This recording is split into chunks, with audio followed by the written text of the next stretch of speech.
Қайырлы күн баршаңызға достар, сіздермен бірге Гүлбану. Бүгін мен сіздерге өте дәмді ерекше салаттың рецептісімен бөлісетін боламын. Қытырлақ баклажандар деп аталынады. Өте дәмді әрі тез дайын болатын салатты менімен бірге жасап, ендеше видеоны соңына дейін қараңыздар.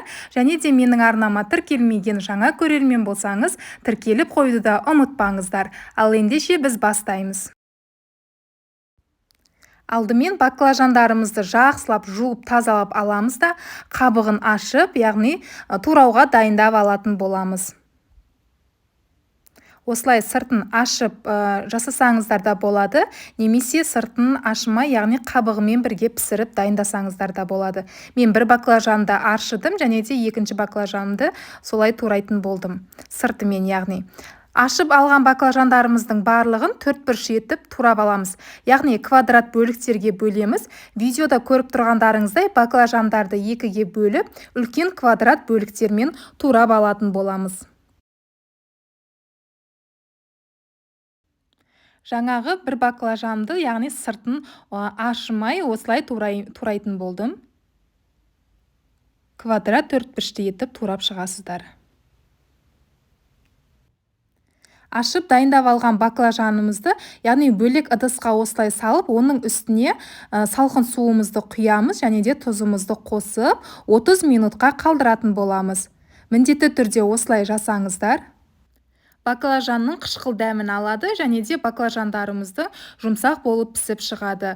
Енді уақыт өткен соң баклажанымызды алып майлыққа немесе осылай қағазға салып, міндетті түрде кептіріп алатын боламыз.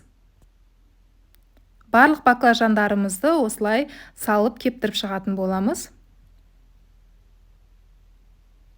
Құрметті көрермендер, осы видеом сіздерге пайдалы болып ұнап жатса, міндетті түрде лайк баса кетіңіздер.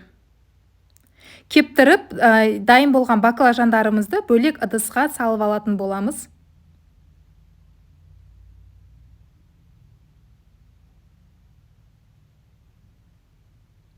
Оның үстіне, яғни кукурузная крахмалды сеуіп, араластырып алатын боламыз. Бұл баклажандардың қытырлақ болып пісуінің бір себебі осы, яғни кукурузный крахмалда.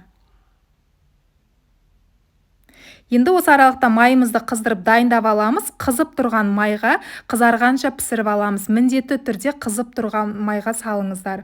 Және де барлық баклажанды бірден салып жібермеңіздер, өйткені ол қытырлақ болып піспей қалады. Және де осындай бірнеше бөліктерге салып, яғни пісіріп аласыздар. Осындай сарғыш түске енгенше пісіріп шығасыздар. Пісіп болған соң майын сырғытып, тарелкілерімізге бөлек ыдысқа алып аласыздар.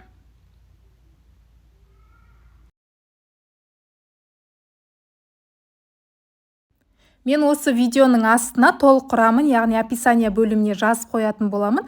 Дәл осы рецепт бойынша жасап көріңіздер, сіздерге 100% ұнайды деген сенімдемін. Жасалу жолы да өте оңай.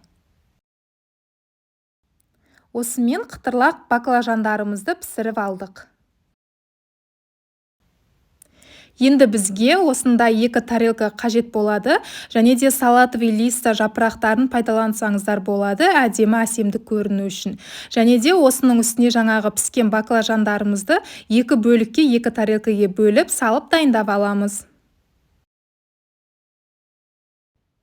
Енді осының үстіне туралған, яғни 4 бұрыш етіп туралған помидорларымызды салып шығатын боламыз.